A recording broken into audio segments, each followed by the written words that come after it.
Íme az Isten báránya, aki elveszi a világ bűnét.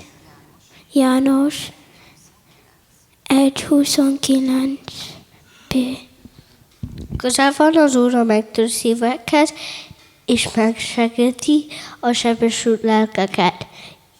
Zsoltárok 34:19. Közel van az Úr a megtört szívekhez, és megsegíti a sebesült lelkeket. Zsoltárok 34:9.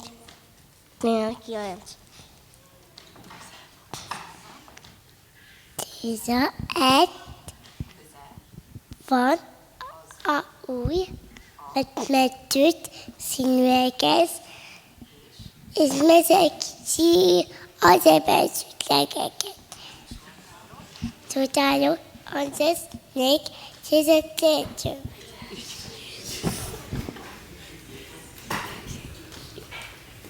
Íme az Isten báránya, aki elveszi az világ bűneit. János 1:29b.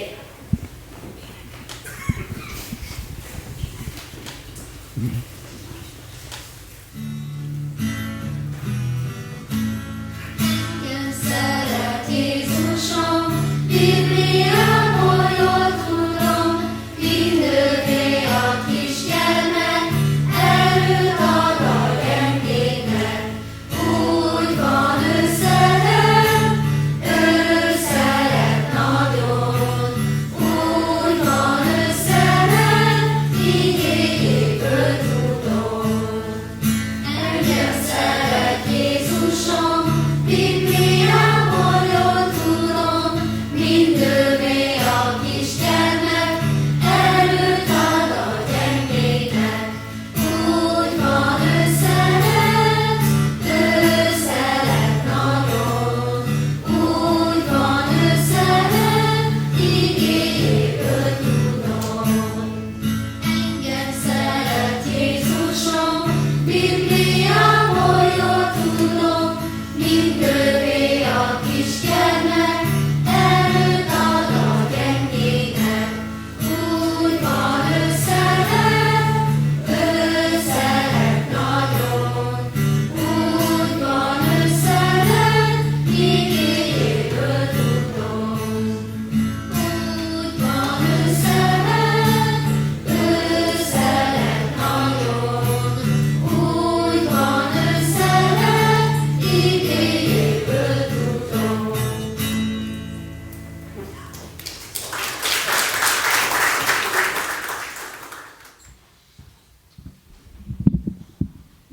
Nagyon sok szeretettel köszöntöm a testvéreket, és nagy öröm számomra itthon lenni újra, sok idő után. És hát vajon gondolom a testvérek elég kíváncsiak lehetnek az, hogy mit keresek itthon, ugyanis ugye elméletileg az volt a terv, hogy ott leszek Magyarországon a elkövetkező úgymond 6 évre. De az az igazság, hogy az elmúlt évben az Úr nagyon megmutatta az ő kegyelmét és hatalmas erejét, amivel átvezetett az elmúlt időkben, és erről bizonyságot is szeretnék tenni, hogy az elmúlt évben az Úr elhívását tapasztaltam az életembe, és ezáltal így mondom a testvéreknek, hogy ott hagytam, vagyis elhagytam az orvosit, és a teológiára fogok járni majd Louisville, Kentuckyba. Szóval nagyon izgalmas dolgok történtek, ez sok idő imádkozás és gondolkozás után történt. Az Úr Jézus nagyon szívemre helyezte az evangéliumot és ennek a hirdetését. És csak egy pár igeverset szerettem volna megosztani, ami az elmúlt időben nagyon erősen hatott a szívemre.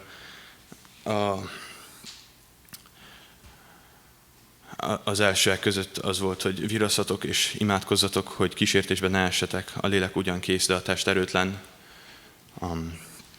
Aztán egy másik, amit mikor még most voltunk Louisville-be anyával, ott is felolvasták, az Isten irgalmára kérlek tehát titeket, testvéreim, hogy okos Isten tiszteleteként szálljátok oda testeteket élő és szent áldozatul, amely tetszik az Istennek. És ne igazodjatok e világhoz, hanem változzatok meg értelmetek megújulásával, hogy megítélhessétek, mi az Isten akarata, mi az, ami jó, ami neki tetsző és tökéletes. Aztán volt még egy másik, ami előbb azonban minden nép között hirdetni kell az evangéliumot. Ezen kívül egyértelműen ott volt az egész Biblia, ami egyfolytában kísért és indított, és csak hát igazán egy nagyon megható élmény volt az elmúlt pár hónap, hét, ahogy történtek az események. Ugye közben annyira nem lehet látni, hogy hogyan munkálkodik az Úr, de amikor visszanéz, akkor lehet látni, hogy napról napra, hétről hétre hogyan vezet az Úr Jézus. Köszönöm az eddigi sok imát, amit kaptam a testvérektől, és kérem, hogy imádkozzanak tovább is értem, ahogy ezen az új úton elindulok. Köszönöm szépen.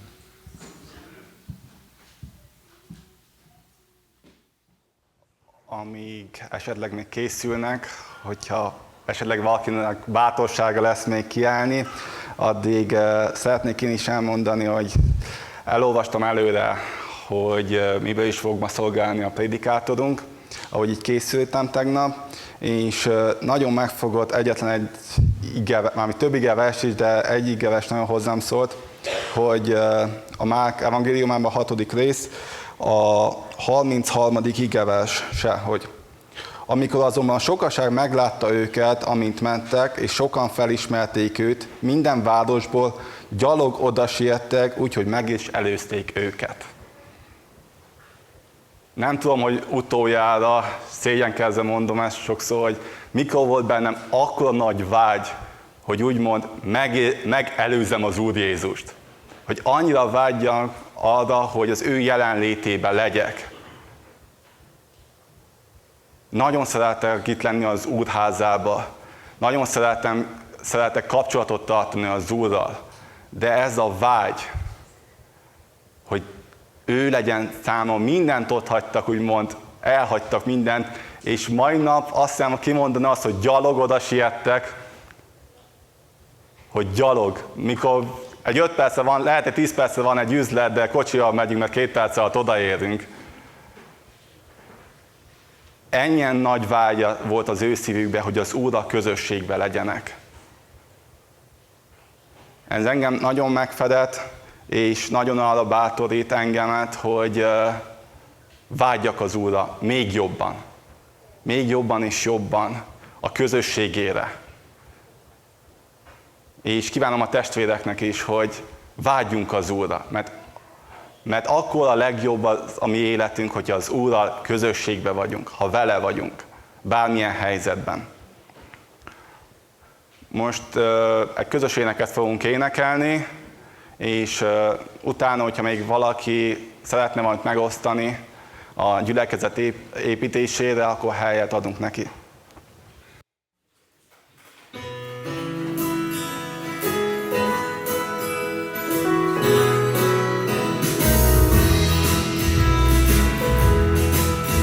We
Én is csak röviden akartam valamit mondani ehhez, hogy voltunk Louisville, Kentuckyban most. Ez lehet, hogy ez a hosszabb periódus, ez mint szülőben nem olyan gyorsan és könnyen ment végig, mint ahogy ezt így Miki így elmondta, hanem nekünk ez továbbra is azért imaharc, meg egy szülő mindig másképp lát a dolgokat, és az minden esetre nagyon jó volt elmenni Louisville, Kentuckyba. Voltam már a gyerekekkel korábban más college visiten, és hát ez ég és föld volt az, hogy ez egy keresztény alapú iskola, és hogy rögtön egy ilyen worship introduction-nal indították az egészet, és Dr. Albert Müller azzal kezdte rögtön az egész alkalmat, hogy mi ez az iskola, és mi nem, és mi az, amit ne várjunk itt, és hogy viszont mi az, ami lesz, és hogy ez egy Christ-centered, hogy faith first, és ezzel kapcsolatosan olvasta fel az igéket is, és hogy az ott lévő szülők ne várjuk azt, hogy rögtön adott egyet arra, hogy ez egy ez egy protestáns intézmény, nem katolikus intézmény, akkor arról beszélt, hogy ez nem egy prosperitás tanítást tanító intézmény. Egy nagyon lefektette rögtön az, hogy körülbelül milyen teológiájú helyet várhatsz itt. És ez nagyon biztató volt, hogy sok aspektussal, de maga az egész, amikor elkezd olyan 1000 fiatal együtt énekelni a worship alatt egy ilyen templomba, az nagyon rám is azért hatott, és nagyon jó leső érzés volt hallgatni az egészet. Isten nagyon megáldotta az útunkat, mert én nagyon féltem, én nem vagyok olyan rutinos ezekbe az autóbérlés, meg találjuk meg a hotelt típusú dolgok, meg aztán az iskolát, de minden végül is nagyon jól ment, minden az ismerkedések, meg minden ilyesmi. Köszönöm szépen, ennyi.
Isten tiszteletünk alapigét, kedves testvéreim, ez alkalommal is a Márk evangéliumából olvassuk, a 6. részből, a 30-as verssel kezdjük az ige olvasását, és a 44-es verssel befejezőleg olvassuk az igét.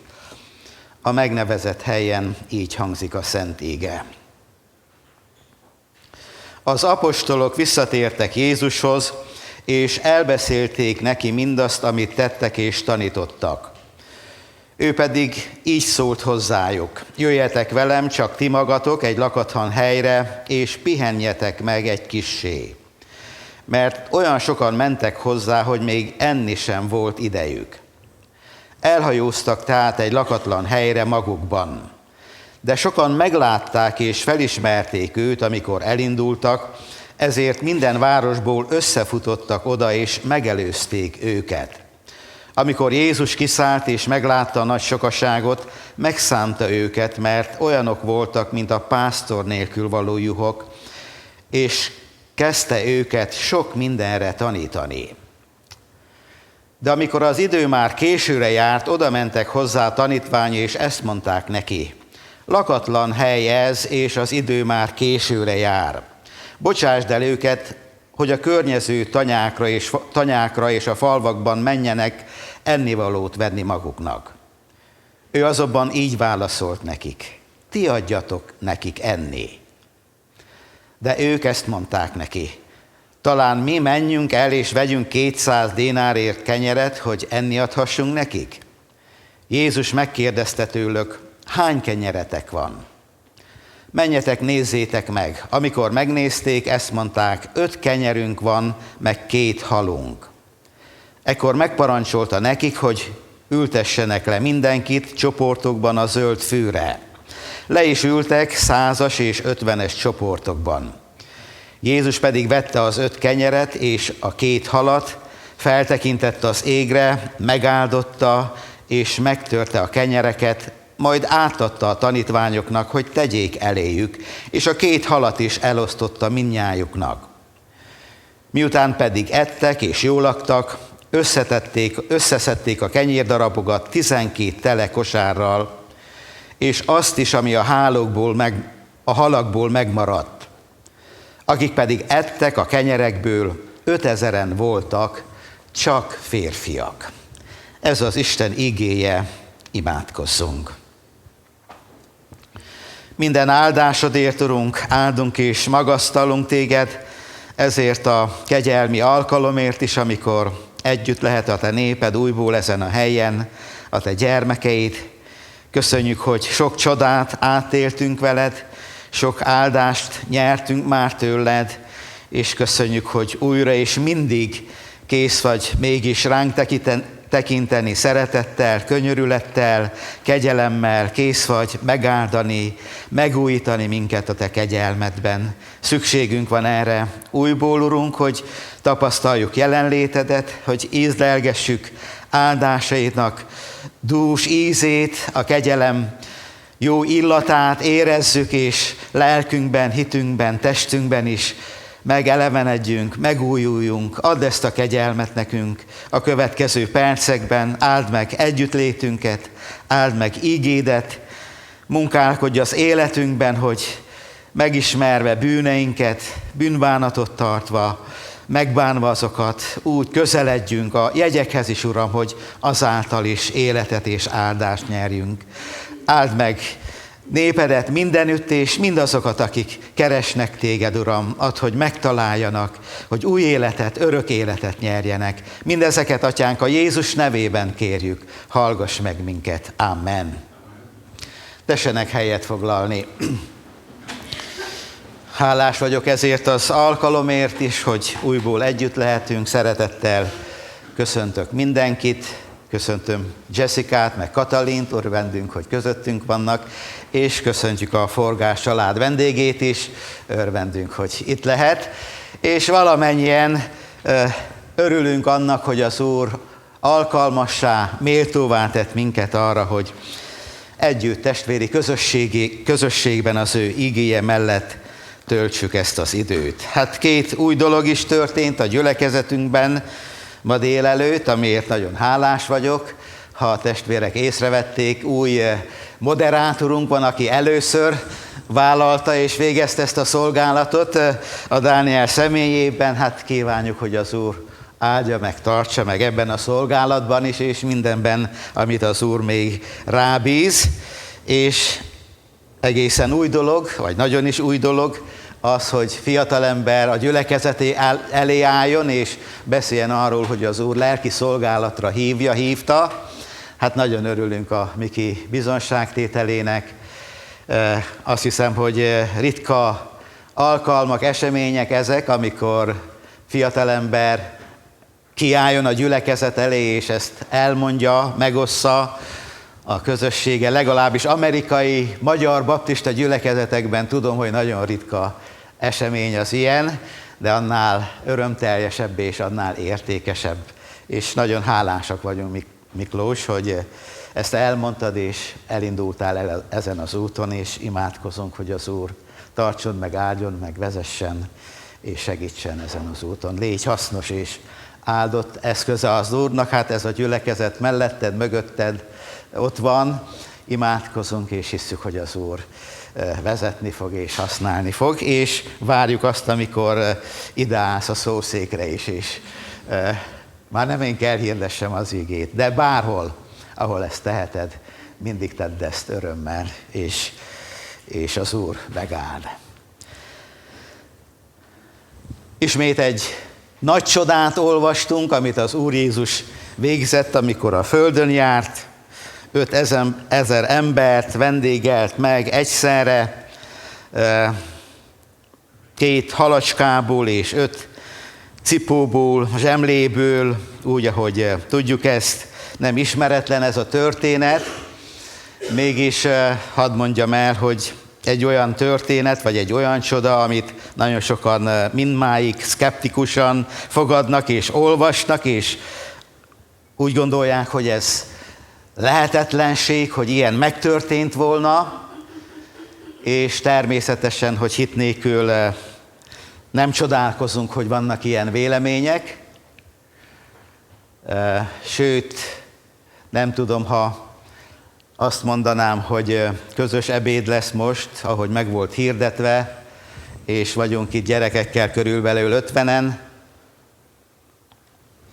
Ha azt mondanám, hogy 2 halacska és 5 zsemle lesz az ebéd, és mindenki jól lakik, sőt, még maradni fog 12 kosárral, és aki ezt hiszi, induljon el az ebédlő fele, nem tudom, hányan indulnánk.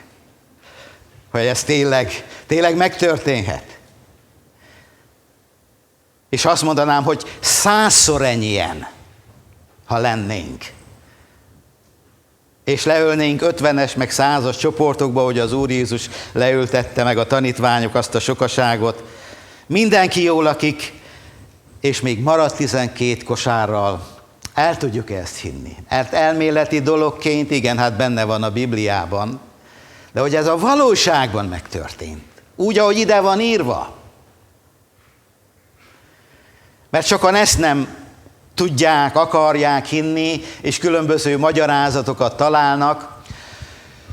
Vannak, akik azt mondják, hogy nem lakott ott jól senki, nagyon éhesek voltak, már halucináltak, este felé volt, el volt fáradva a sokaság, csak úgy képzelték, hogy milyen jó lenne, milyen jó lett volna enni valamit. De az egész csak egy halucináció volt. Hát könnyű ezt mondani, de az bizonyítani, hogy egyszerre 5000 ember ugyanazt látja, ugyanazt érzi, ez ugyanolyan lehetetlenség, mint emberileg azt a kevés kenyeret vagy halat megsokasítani. Aztán vannak mások, akik azt mondják, hogy igenis ettek, jól laktak, de nem úgy, hogy az a 2 hal meg az 5 kenyér meg lett sokasítva, hanem amikor látták, hogy a kisfiú előveszi, amit az anyukája odapakolt neki útravalónak, akkor mindenki elővette, ami volt neki, megosztották, egy ilyen szeretet, vendégszerűség történt, és ami volt, hát elfogyasztották, és örültek, és jól érezték magukat. De hát akkor a kérdés ott van a történetben, miért kellett volna a tanítványoknak elmenni, hogy kenyeret vegyenek, meg honnan lett volna 12 tele kosár, miután mindenki jól lakott, ha tényleg ez történt volna. Tehát vannak kérdőjelek, ami hitet kér az olvasó részéről, ha másképpen akarja magyarázni és értelmezni ezt a történetet, mint ahogy le van írva. De a legegyszerűbb az, ha úgy hisszük és úgy fogadjuk, ahogy az evangélisták ezt följegyezték, és ez az egyetlen csoda, amelyiket minden evangélista leír. Tehát Máté, Márk, Lukács és János, mind a négyen beszélnek erről. Leghosszabban János, ő értelmezi is a dolgokat, majd még erről is szó lesz. De mivel mind a 4 evangélista fontosnak tartotta ezt leírni, úgy hiszem, hogy ebben olyan igazságok vannak, amelyekre nagyon érdemes és nagyon oda kell nekünk figyelni. És ezen igazságok közül szeretnék néhányat megemlíteni, amit én is megértettem az igéből. Már szó volt arról, hogy Márk Isten fiaként mutatta be az Úr Jézust, azokat a csodákat, tanításokat, példabeszédeket jegyezte fel, amelyekből ez világosan kiderült, és ez a csoda is egy olyan csoda, amelyben Isten fiúi méltósága, Jézusnak ilyen méltósága felszínre kerül. Ugye láttuk azt már, hogy Jézus betegeket gyógyított, bűnösöknek megbocsájtott, ördöngösöket megszabadított, legyőzte a természet erőit, lecsendesítette a tengert. Múlt vasárnap arról hallottunk, hogy feltámasztotta Jairus leányát, tehát a halottból is életre hívott valakit. És ebben a történetben pedig azt látjuk, hogy az ő teremtő hatalma van jelen. Mert amikor megsokasította a kenyeret, amikor enni adott 5000 embernek, és azon kívül gyermekek és nők is voltak, akkor tulajdonképpen az ő teremtő hatalmát látjuk. Mert nem arról van szó, hogy Jézus fogta az egyik halat, felvágta 2500 darabra, a másik halat is 2500 darabra, tehát hogy egy kis darabka mindenkinek jössön az 5000 közül, és nem úgy volt, hogy a zsemléket, a cipókat, mindegyiket felvágta 1000 darabra, és akkor mindegyiknek adott a darabokból, hogy legyen mindennek, tehát 5000 embernek. Nem erről van szó, hanem arról van szó, hogy Jézus úgy sokasította meg, amit kezébe adtak, hogy létezésbe hívta azt, ami nem létezik. Mert ott volt a 2 halacska, meg a zsemle, az 5 zsemle cipóka, de hogy a kosárból szedte és adta a tanítványoknak, hogy szétosszák, ott már olyan dolog jelent meg, ami addig nem létezett. Tappintható, ízlelhető, testet megelégítő áldás, teremtés történt. És ez a csoda és a kenyér megszaporításának a csodája azt mutatja be a világnak, hogy Jézus igenis Isten fia, teremtő hatalma is van. Létezésbe hívni a nem létezőt. Olyan megoldásokat, olyan segítséget adni, ami nem létezik. Neki van erre hatalma. És az első nagy igazság, tanítás ebben a csodatételben, testvéreim, az, hogy így tekintsünk Jézusra. Aki ott volt a teremtéskor, és játszadozott, ahogy Jobb fogalmaz, jelen volt, de nem maga jelentette ki, vagy szólalt meg, hogy legyen, hanem az Atya, és az Atya végezte a teremtést. De ugyanúgy, mivel Istenből való Isten, Jézus Krisztus, neki is van hatalma új dolgokat teremteni, létezésbe hívni azt, ami nem létezik. És természetesen, hogy ezt megértsük, ehhez hitre van szükség. Hit nélkül lehetetlen Istennek tetszeni, lehetetlen Istennek dolgait megérteni. De az, ami megváltunk, aki érettünk jött, és érettünk szállt a földre, az Isten fia, akinek ilyen hatalma is volt. És ez bátorítás nekünk arra nézve, hogy így tekintsünk az Úr Jézusra. Így higgyünk benne, hogy előtte nincs lehetetlen. Bármit és mindent megtehet. Természetesen, hogy nem minden nap teremtett kenyeret az Úr Jézus, a tanítványoknak sem. Nem gyógyított meg minden beteget. Nem szabadított meg minden ördöngöst. Nem azért jött, hogy egyenként így bánjon az emberrel, a szükségben lévőkkel, hanem azért jött, hogy megmutassa, hogy neki erre van hatalma. Hogy a következő generációk is higgyenek benne, forduljanak hozzá, járuljanak a kegyelem királyi székéhez. Ahhoz, aki bűnbocsánatot, szabadulást, gyógyulást tud adni. Aki újjá tud teremteni egy embert, és örök élettel meg tudja ajándékozni. Milyen jó testvéreim, hogy az élet terheit cipelve, az élet gondjai és nehézségei között mindig szabad így tekinteni nekünk Jézusra, hogy nála van megoldás. Amit emberileg meg ésszel nem lehet kitalálni, nem lehet megmagyarázni, de azért Isten ő, és azért Istennek fia, hogy ne legyen semmi lehetetlen előtte. És ha így tekintünk rá, így jövünk hozzá, így hiszünk benne, akkor amikor ő jónak látja, csodát cselekszik. Megsokasítja a kenyeret. Utat nyit, ahol nincsen út. És segít, amikor emberek nem tudnak segíteni. Mert ő Istennek fia. Aztán azt az igazságot is elárulja ez a történet, hogy az Úr Jézus nem csak lelki szükségek megelégítésére jött erre a földre, hanem testi szükségeinkben is kész segíteni.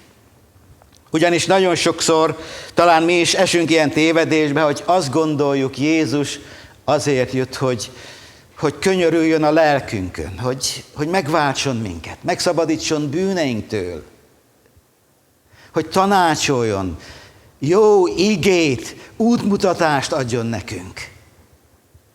Ez az ő dolga. De egyoldalú ismerete ez Jézusnak, ha csak így gondolnánk rá. Így gondoltak a tanítványok is. Az Úr Jézus tanított, velük volt, és amikor eljött az este, azt mondták a tanítványok, hát bocsásd el őket, menjenek haza, vegyenek ennivalót, gondoskodjanak magukról. Mert ez az ő felelősségük. Ugyanakkor az is tévedés lenne, ha úgy gondolnánk Jézusra csak, mint aki azért van, hogy minket kiszolgáljon. Ha betegek vagyunk, meggyógyítson, ha bűnösök vagyunk, megbocsásson, ha nincsen pénzünk, akkor kirendelje a pénzt, meg az anyagiakat. Mert sokan így gondolnak Jézusra, meg Istenre, meg ilyen dolgokért keresik őt. De az igazság az, hogy ő előtte nagyon kedves és nagyon fontos a lelkünk is, de a testünk is. Lelkileg táplálta, tanította akkor őket. Bűneinkért és üdvösségünkért meghalt, ahogy tudjuk a Szentírásból. De arról is olvastunk, hogy amikor látta a sokaságot, megszánta, olyanok voltak, mint pásztor nélkül való juhok, könyörületességre indult. És ha megéheztek, akkor kenyeret adott nekik. Ez a teljes evangélium, ez a holisztikus teológiai kifejezés, misszió, szolgálat. És az az igazság, hogy Isten figyelemmel kíséri lelki életünket, lelki állapotunkat, de fizikai létünket, egészségünket is nyilván van előtte.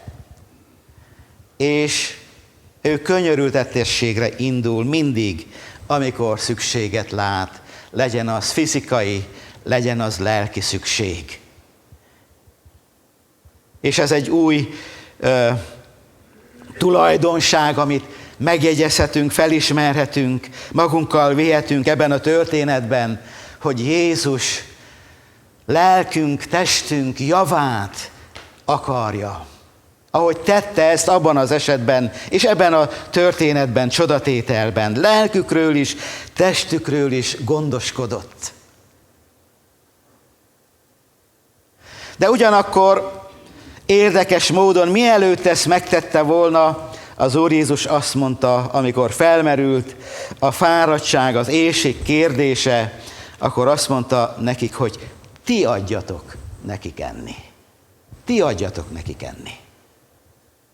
Hát nem tudta az Úr Jézus, hogy nem képesek rá, és nem tudta, hogy ő mit akar, hogy mit fog tenni. Egészen biztos, hogy tudta.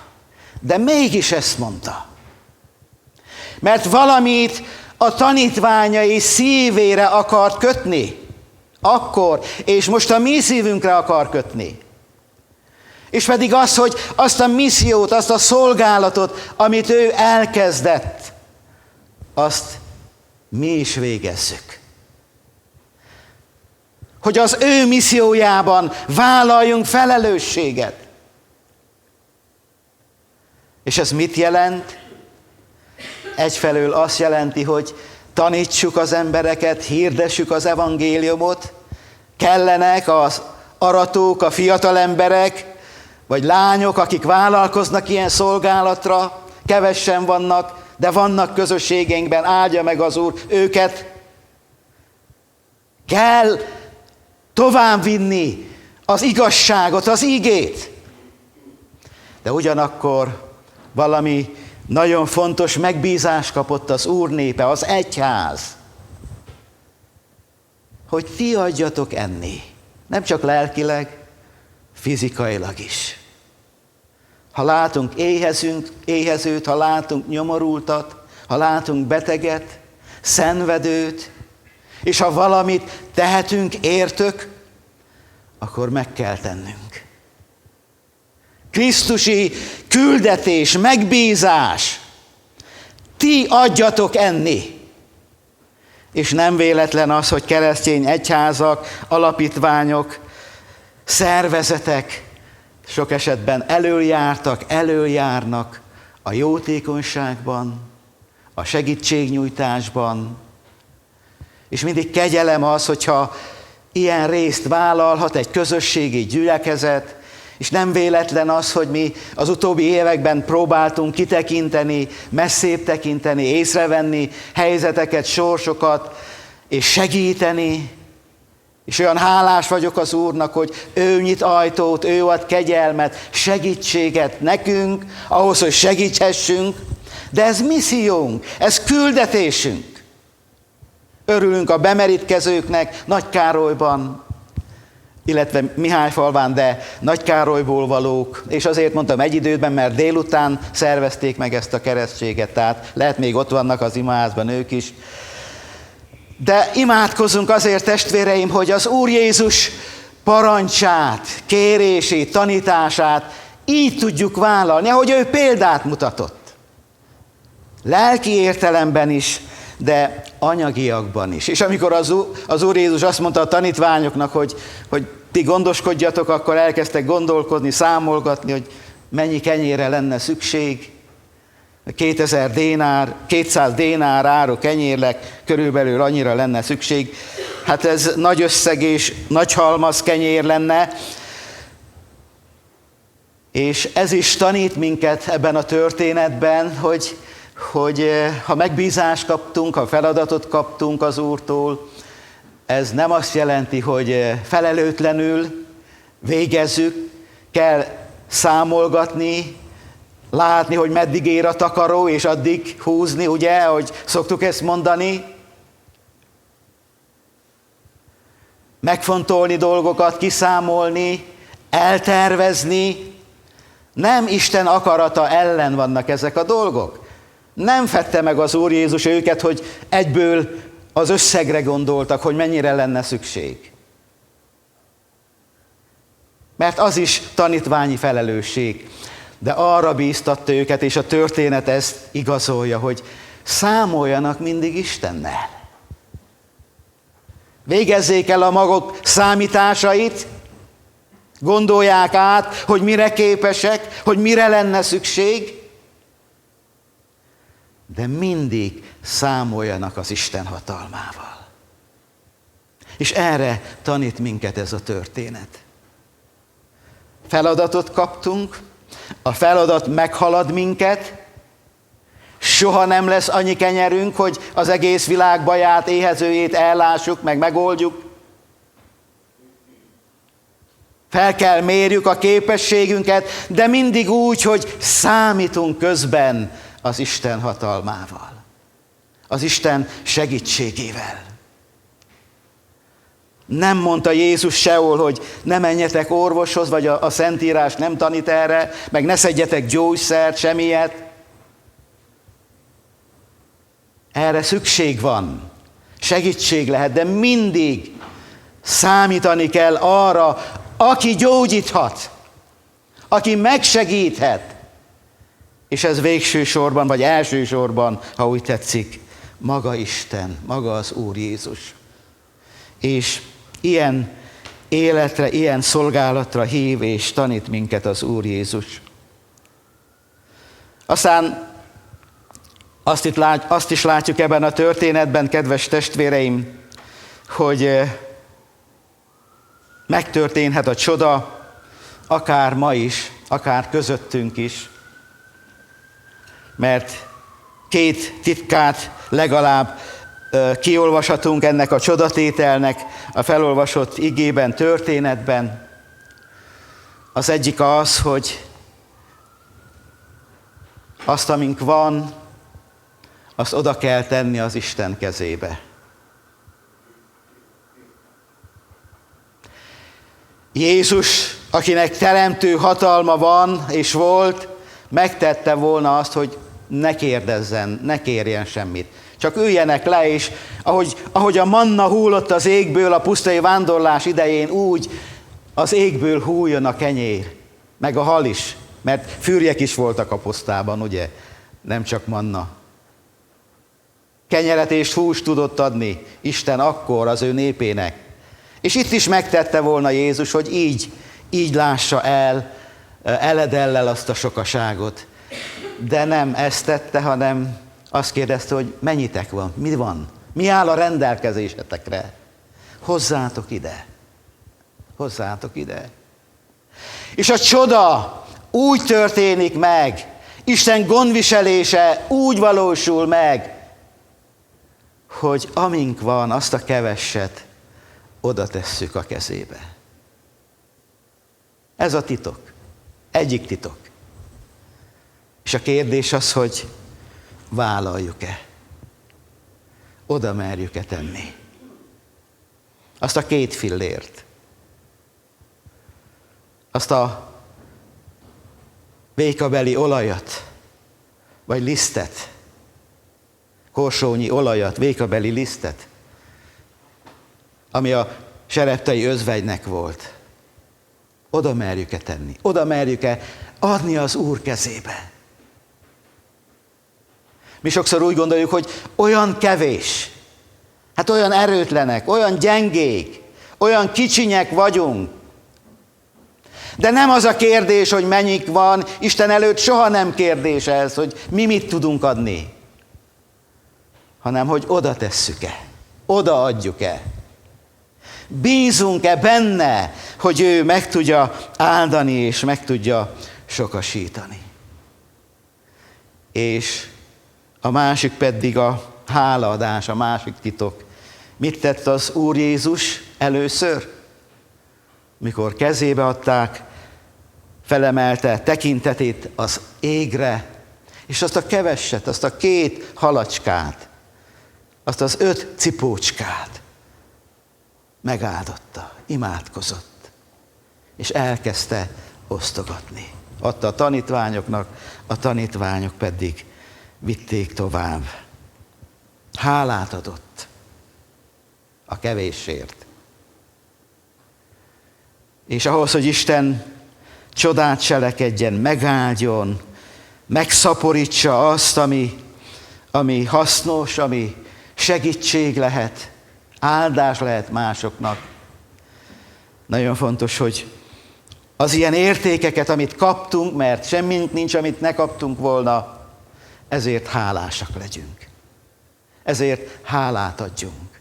A kevésért hálát adni. Oda tenni az Úr kezébe, és a kevésért hálát adni.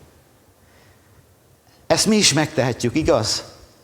A többi az Isten munkája, az Isten áldása. És amikor arra gondolunk, hogy mire hívott az Úr, és mit vár tőlünk, és ha csodákat szeretnünk átélni, akkor ez ilyen egyszerű. Tegyük oda a kezükbe, ami van. És amit oda tehetünk, azért legyünk nagyon hálásak. És az Úr a többit elvégzi. És az a csoda, hogy az ő kezében, az ő teremtő kezében a kevésből sok lesz. Ugye, amikor mi elkezdünk adni, meg osztani, akkor természetszerűen mindig kevesebb. Amit osztunk, vagy abból törünk, vágunk, a kenyérből, a halból, vagy amink van, akkor kevesebb marad. Ha mi osztjuk, akkor ez így történik. Mi erre számíthatunk. De mi van akkor, amikor Jézus oszt? Az ő kezében szaporodik, növekszik az áldás. Adta, és még mindig volt. Még mindig osztható volt. Már mindenki jól lakott, de még mindig volt mit osztani. Mert az ő kezében az osztással nem kevesebb van, hanem több. És ezért nagyon fontos, hogy legyen hitünk, legyen bátorságunk oda tenni az ő kezébe. Hálás szívvel megköszönni azt, amit kaptunk, és engedni, hogy az ő keze áldja, az ő keze ossza, az ő ereje vigye tovább azt a keveset, amivel mi szolgálhatjuk őt és embertársainkat. Hát nagy csoda történt akkor ott, és ez a nagy csoda megismétlődhet. Mert mindig, amikor tovább adhatunk jót, áldást, segíthetünk, örömöt szerezhetünk, ez mindig csoda. És nem csak azt elégíti meg, aki kapja, hanem az is megelégszik, lelkileg megelevenedik, megújul, aki adja. Így működik az Isten kegyelme, az Isten áldása. Segítsen az Úr bennünket, hogy merjünk bízni benne minden körülmények között, mint olyan Istenbe, aki előtt nincsen lehetetlen, merjük oda tenni a keveset, hálás szívvel, és adja az Úr, hogy az áldást is megtapasztaljuk, ahogy akkor a sokaság és a tanítványok megtapasztalták ezt. Amen.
Végezetül pedig, ami Urunk Jézus Krisztus kegyelme, mennyi Atyánk szeretete, és a Szentlélek megáldó és megszentelő közössége maradjon mindnyájunkkal mind örökké. Amen. Az Úr közel.